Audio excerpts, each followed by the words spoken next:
You think influence requires noise. It doesn't. Your need to be seen exposes you. Real power moves unseen, reshaping loyalty while you beg for validation. You were trained to equate visibility with power. Speak up, be confident, assert yourself, make your presence known. That is how obedient men are manufactured. Noise is not dominance. Noise is exposure.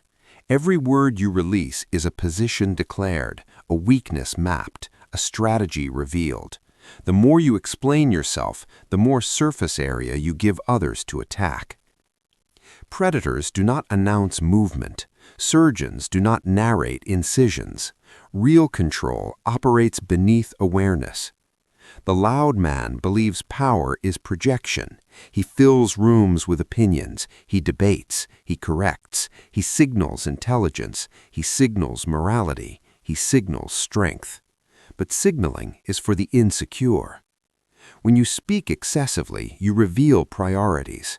When you argue, you reveal emotional hooks. When you defend yourself, you confirm vulnerability.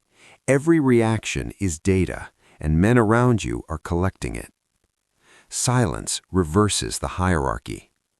The man who speaks least becomes the one others attempt to read, and when people try to read you, they begin adjusting themselves to you.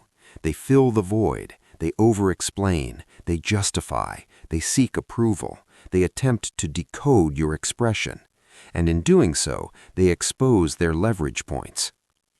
Silence creates asymmetry. Most men cannot tolerate uncertainty. They rush to fill it. They confess their insecurities in casual conversation. They reveal alliances. They leak resentment. They telegraph intentions. They negotiate against themselves because the quiet man gives them nothing to anchor against. Understand this clearly. Uncertainty is psychological gravity. When you remove predictable responses, you become difficult to position. When others cannot measure your emotional temperature, they tread carefully, and careful people are compliant people. This is not about shyness, it is not about passivity, it is about calculated restraint. The man addicted to being understood cannot wield silence. He fears being misinterpreted. He fears being disliked. He fears losing social traction. So he clarifies, reassures, performs. That is submission disguised as communication. Silent control begins when you detach from the need to be seen as good, smart, fair, or agreeable. Once you no longer require immediate recognition, your behavior slows, your reactions thin out, your words become deliberate, and suddenly the power dynamic shifts. In any interaction, the man who needs the outcome less holds the advantage. Silence communicates that you are not desperate for validation, not desperate for agreement, not desperate for inclusion. It signals optionality.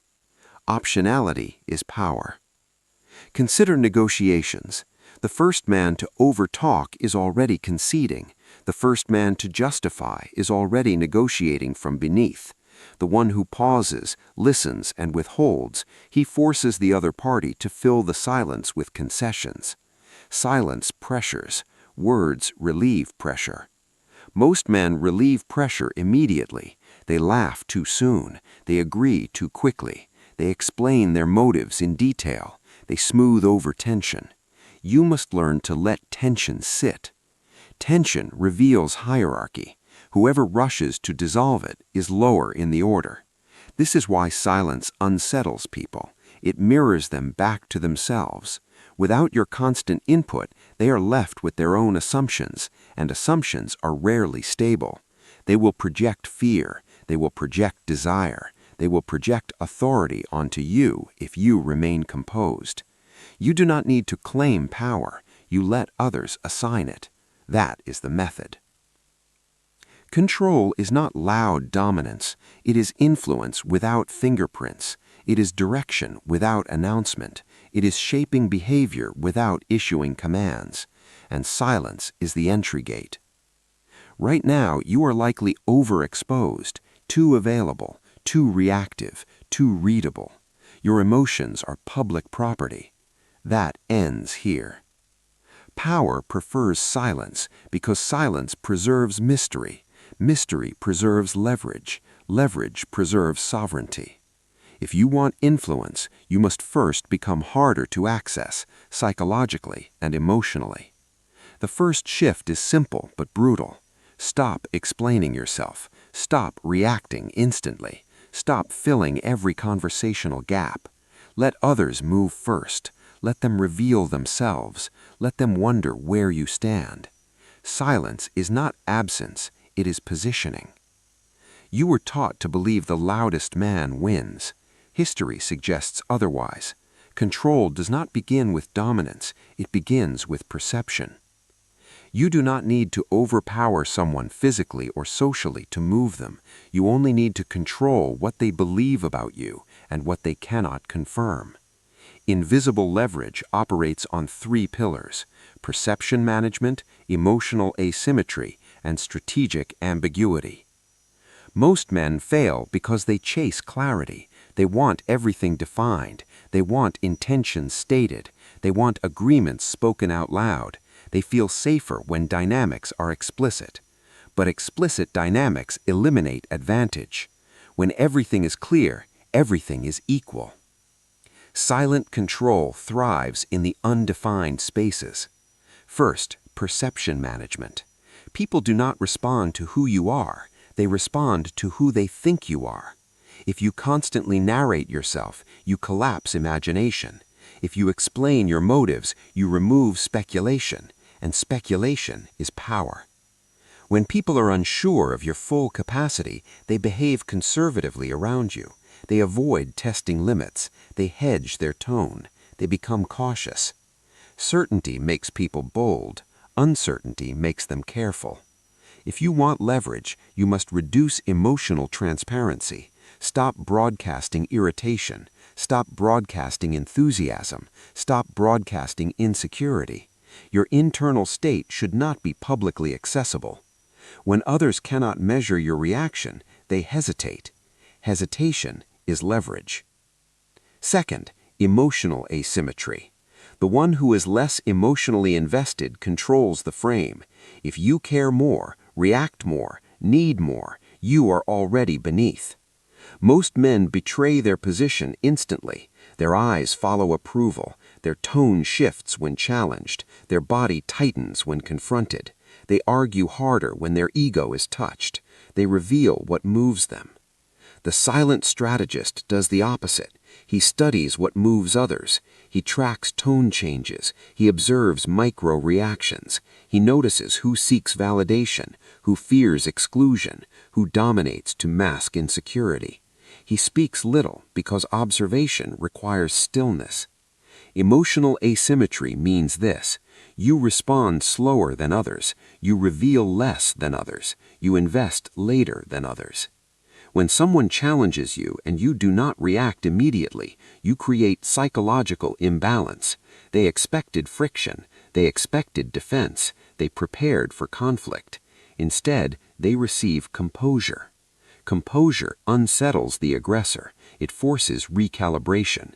You did not escalate. You did not validate their attack. You did not feed the moment. Now they are uncertain, and uncertainty weakens momentum. Third, strategic ambiguity. Most men think honesty means full disclosure. They confuse transparency with integrity. But strategic ambiguity is not deception, it is protection. You do not reveal your full plan. You do not reveal your alliances. You do not reveal your next move. You speak in measured terms. You allow interpretation. When people must interpret you, they engage mentally. They try to decode meaning. They analyze tone. They assign intent. And in doing so, they become psychologically invested. The more someone tries to understand you, the more power you hold in that interaction. Think of it like chess. If you telegraph every move, your opponent adapts immediately. If you reveal nothing, they must calculate possibilities. Calculation consumes energy. Silent control forces others to spend energy assessing you while you conserve yours. That is asymmetry. You must also understand this brutal truth. Most people talk to relieve anxiety. Silence creates discomfort. Words soothe it. If you can tolerate silence longer than others, you automatically rise in perceived dominance. The comfortable in stillness appears self-contained. Self-contained individuals appear higher status. The anxious man leaks information. The composed man collects it. Invisible leverage is not about intimidation. It is about patience. You slow down your responses deliberately. You shorten explanations. You eliminate unnecessary detail. You allow statements to land without cushioning them. And when you do speak, it must carry weight. Few words, clear tone, no justification. Over time, a pattern forms. There are two men in every hierarchy. One performs, the other positions. The loud man believes dominance is theatrical. He interrupts. He corrects. He asserts opinions with force. He mistakes intensity for authority. When challenged, he escalates volume. When ignored, he escalates presence. He thinks visibility equals status. But performance is labor, and labor signals need. The loud man is constantly broadcasting. Broadcasting requires energy. It requires reaction. It requires emotional fluctuation. And every fluctuation reveals pressure points. You can predict him. He will defend his ideas publicly. He will argue when contradicted. He will seek agreement from the room. He will react when disrespected. He is readable. And readable men are manageable. Now observe the quiet architect. He does not compete for oxygen. He does not rush to fill silence. He does not defend every statement. When provoked, he studies. When questioned, he answers briefly. When praised, he does not expand. He withholds. This withholding is not weakness, it is filtration. He speaks only when it advances position. He listens not to agree, but to map the room. The loud man tries to dominate space. The quiet architect dominates perception. Understand something brutal. The man who talks most is unconsciously seeking permission. He wants confirmation. He wants reinforcement. He wants the room aligned with him. The architect does not need alignment immediately. He waits. He allows factions to expose themselves. He observes alliances forming. He notes who gravitates toward strength, who gravitates toward approval, who gravitates toward conflict. He builds leverage silently. The loud man's weakness is ego exposure. Insult him and he reacts. Question him and he clarifies. Doubt him and he doubles down. You can pull his strings easily because he must defend identity in real time. The quiet architect rarely defends identity. He does not need public validation to maintain internal structure. So attacks slide off him without spectacle. And this unsettles people. When someone cannot trigger you, they lose control over the dynamic. Most men cannot tolerate being underestimated. They rush to prove depth. They over-explain competence. They showcase credentials. They announce their plans prematurely. The architect lets others underestimate him. Underestimation is camouflage. If they think you are harmless, they relax. If they think you are simple, they overshare. If they think you are passive, they expose ambition openly. And while they reveal, you record. Another difference: the loud man wants immediate dominance. The architect wants eventual control. Immediate dominance is fragile. It depends on constant assertion. If he leaves the room, his influence weakens.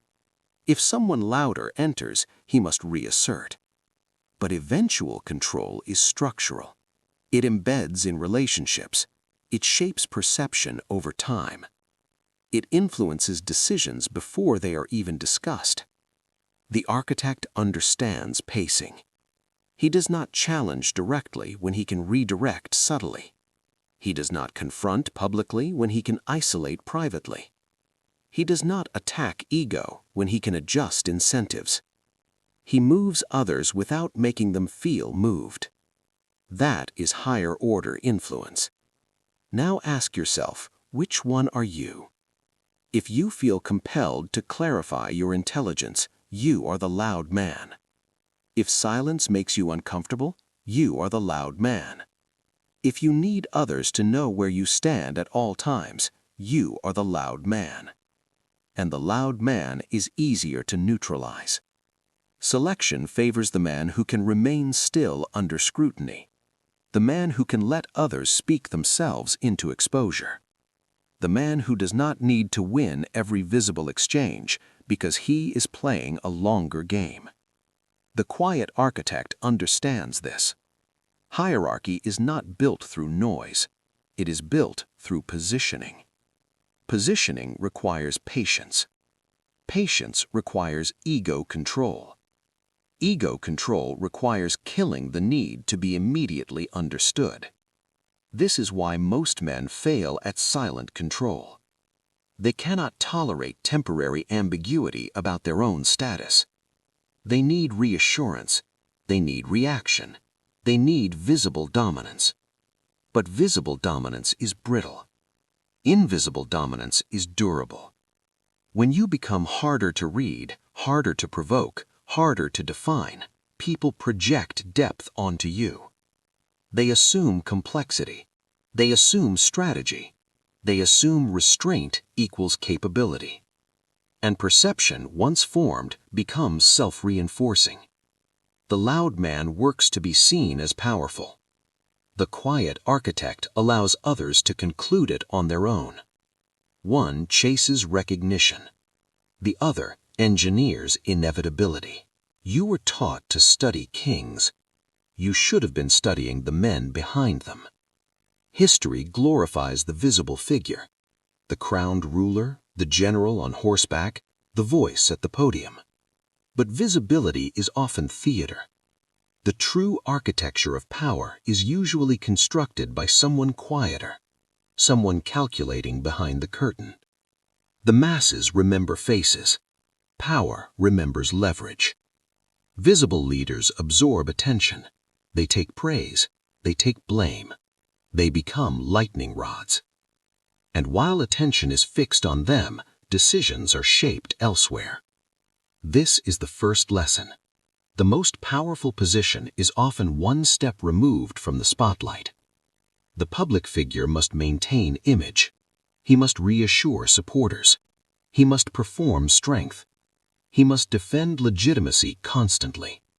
His energy is consumed by perception maintenance.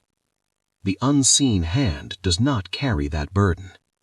He influences alliances privately. He frames narratives before they become public. He filters information reaching the leader. He engineers outcomes without standing in front of them. And because he is not center stage, he is rarely attacked directly. You see this pattern repeatedly across courts, empires, corporations, and governments. The visible authority appears dominant, but the quiet advisor, the strategist, the operator, he shapes the chessboard. He understands something fundamental. Control the flow of information, and you control decisions. The loud leader reacts to events. The silent architect defines which events are seen. When you manage what others know, you manage what they fear. When you manage what they fear, you manage what they choose. This is silent control at scale. Even in smaller environments, workplaces, social groups, families, the pattern repeats. The most influential individual is often not the loudest voice in the room. It is the one who has access to everyone privately. The one who listens more than he speaks. The one who subtly frames how conflicts are interpreted. He does not command openly. He suggests. He seeds doubt. He reframes stories. He positions one person against another carefully, not through chaos, but through calibration. This is surgical influence. Consider how rumors spread. Rarely through a speech. They spread through whispers, quiet conversations, slight tonal shifts, a raised eyebrow, a pause before answering. Silence amplifies implication.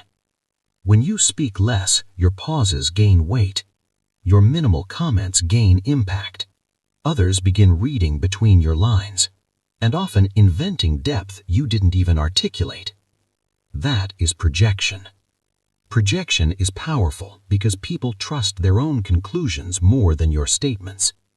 If they infer your authority, it feels earned. If you declare it, it feels forced.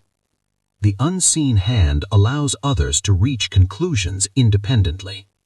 Now understand the darker side. The visible leader can be removed, voted out, overthrown, replaced. But the quiet architect embedded within networks is harder to eliminate. His power is relational, not positional. He has loyalty threads, information threads, influence threads. Remove him from one node and he surfaces in another. That is durability. The loud man builds status. The silent operator builds systems. Systems outlive status. Most men chase recognition because it feels immediate. It feels rewarding.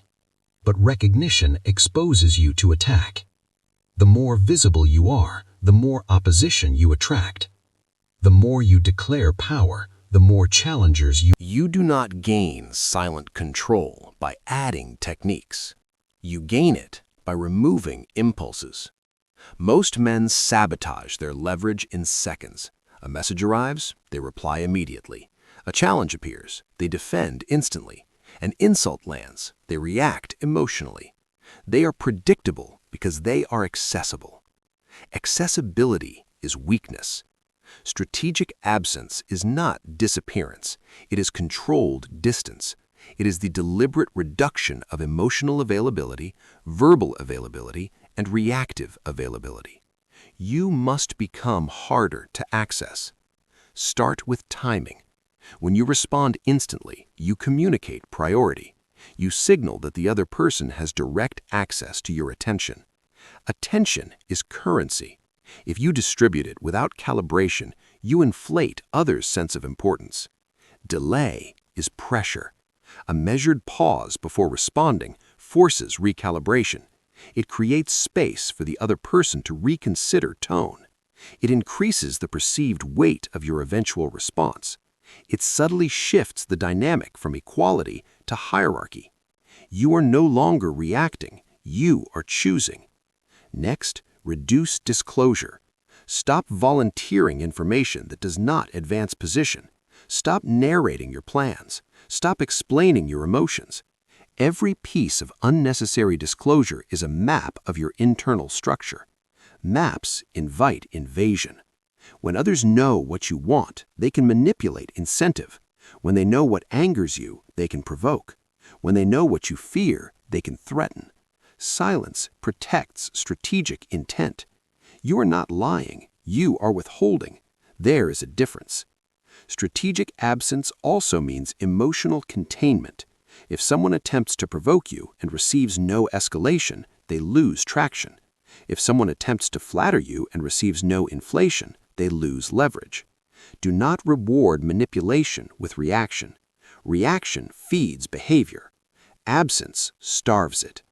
This discipline is brutal because your ego will demand expression. You will want to correct misunderstandings. You will want to assert dominance. You will want to clarify your strength. Do not. Clarification often reduces mystique. Over-explanation collapses perceived depth. The less you rush to define yourself, the more others must define you, and they will often overestimate. Silence amplifies perceived complexity. Now apply this in conflict. When confronted publicly, do not fully engage publicly. Offer minimal response, neutral tone, controlled posture. Then disengage. Later, privately, adjust the structure. You do not need to win the spectacle, you need to influence the aftermath.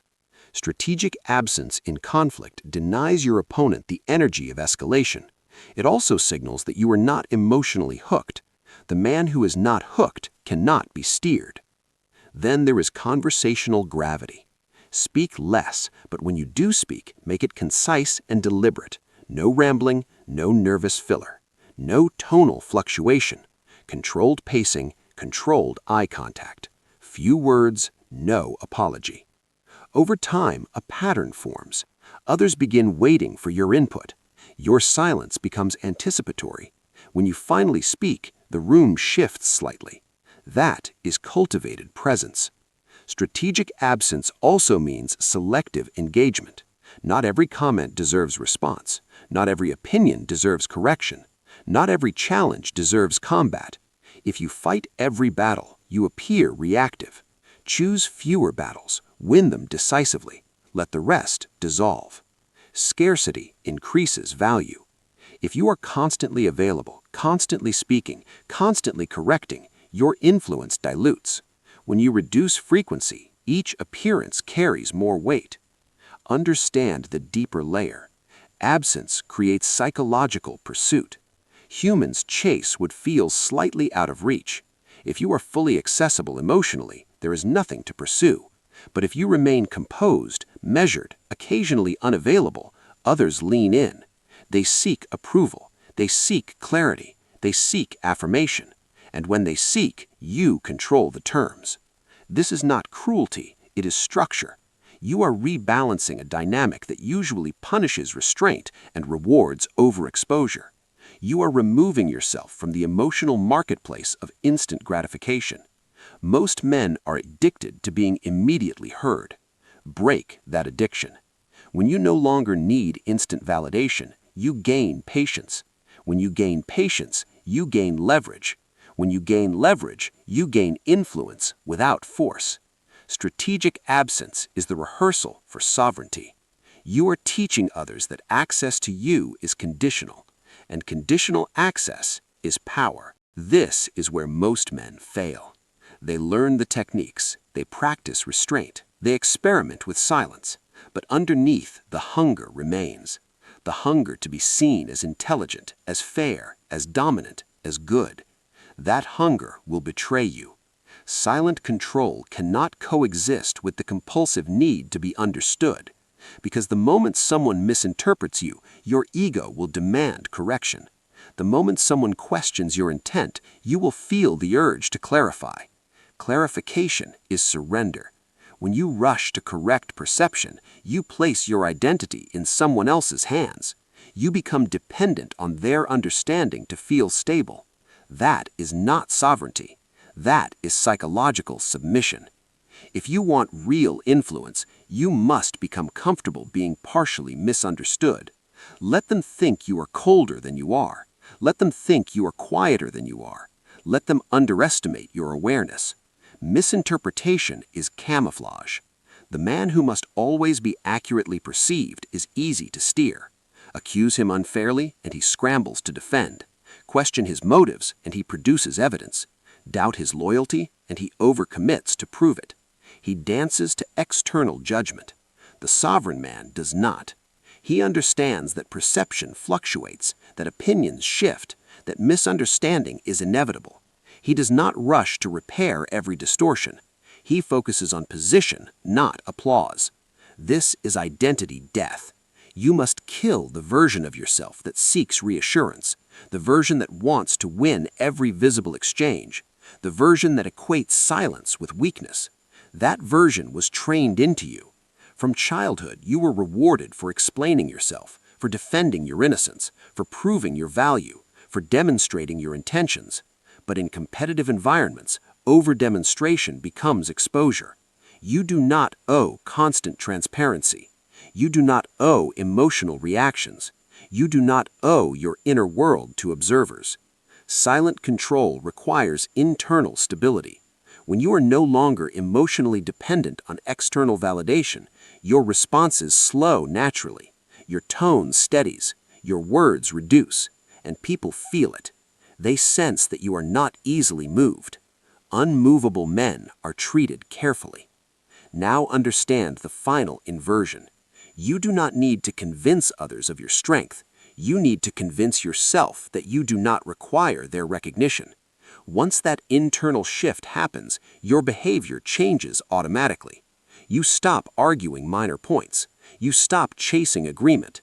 You stop explaining your long-term vision to short-term thinkers. You stop reacting to bait. You begin choosing silence strategically, not defensively. The identity that emerges is colder but not cruel, detached but not weak, present but not performative. You become harder to read because you are no longer broadcasting insecurity. This replacement identity operates differently. He listens more than he speaks. He studies incentives instead of emotions. He prioritizes leverage over popularity. He values positioning over applause. He is not antisocial, he is selective. He understands that influence is not about domination through noise. It is about shaping direction without announcing authorship. When someone attempts to provoke him, he evaluates whether reaction benefits position. If not, he withdraws. If yes, he responds precisely, then stops. No lingering, no overextension. He does not chase closure. He does not chase validation. He does not chase understanding. He chases structure. This is the final transformation, from expressive to strategic, from reactive to measured, from approval-seeking to self-contained. Most men will never reach this stage because it feels lonely. It feels like stepping outside the emotional crowd. It feels like surrendering the comfort of constant affirmation. But sovereignty is solitary. Either you control your need to be understood, or that need controls you. Silent control is not a tactic. It is an identity. Kill the old one, replace it. Or remain loud, exposed, and easy to move. Silent control is not a social trick. It is a filter. Once you begin operating this way, you will notice something uncomfortable. Not everyone will stay. When you stop over-explaining, some will call you distant. When you stop reacting instantly, some will call you arrogant. When you stop seeking validation, some will call you cold. Good. Those reactions reveal who benefited from your accessibility. Most men are tolerated because they are predictable. They are emotionally available on demand. They provide reassurance. They fill silence. They make others feel stable. When you remove that service, the dynamic changes. Some will attempt to provoke you back into your old identity. They will escalate tone. They will question your motives. They will subtly accuse you of changing. You did, and that is the point. Understand this final warning. Silent control only works if it is consistent. If you retreat into silence but relapse into emotional outbursts under pressure, you destroy the mystique. Inconsistency collapses authority. You cannot weaponize silence if your ego still governs your reactions. The elite difference is discipline under provocation. When attacked unfairly, you evaluate, not react. When praised excessively, you absorb, not inflate. When ignored deliberately, you observe, not chase. This steadiness is rare, and rarity creates hierarchy. But there is a cost. You will feel misunderstood at times. You will feel unseen. You will watch others receive immediate validation for noise while your restraint goes unnoticed. That is the test. Are you building applause or leverage? Applause is loud and temporary. Leverage is quiet and durable. The men who master silent control do not need constant visibility. They influence outcomes, not conversations. They move structures, not headlines. They command respect without requesting it. And they are rarely the ones arguing in public. If you choose this path, accept the isolation, accept the discipline, accept the restraint.